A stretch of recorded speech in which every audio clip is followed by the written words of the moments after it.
تصريحات خوان سولير المدير المسؤول عن قطاع الشباب وعضو اللجنة الرياضية في برشلونة خوان سولير. قبل البدء لا تنسوا الإعجاب بالفيديو والاشتراك في القناة ليصلكم كل جديد. بارسا زوم. يامال يتجاوز المقارنات، الكرة الذهبية تنتظره. من قلب برشلونة أشعر بنبض المستقبل يتسارع. ما نعيشه الآن ليس مجرد مرحلة عادية في تصعيد المواهب، إنها لحظة تاريخية، لحظة تبرهن على أن عملنا في لاماسيا يؤتي ثماره بأبهى صورة. عندما أتحدث عن لامين يامال لا أجد كلمات تكفي لوصفه.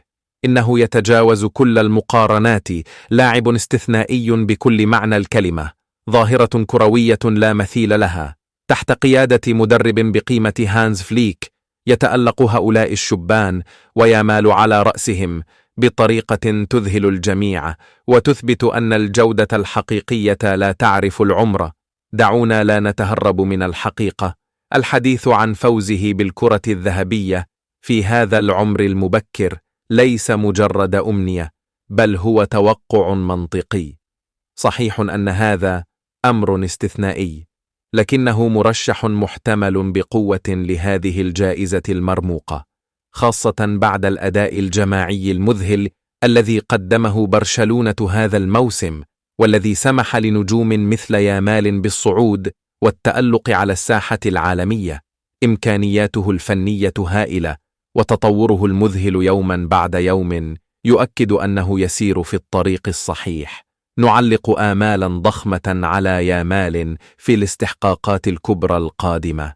على الرغم من صغر سنه، إلا أنه يمتلك جودة فنية تفوق التوقعات وقدرة على التطور السريع تدهش المحللين.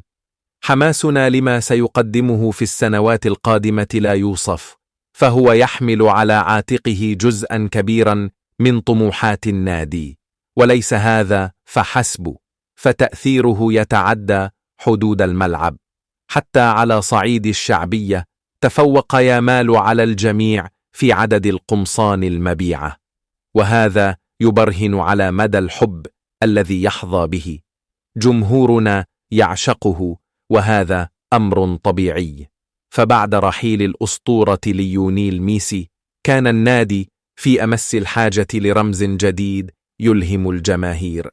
لامين يامال ليس مجرد لاعب، إنه الأمل، إنه المستقبل، وهو الاسم الذي سيخلد في تاريخ برشلونة بحروف من ذهب.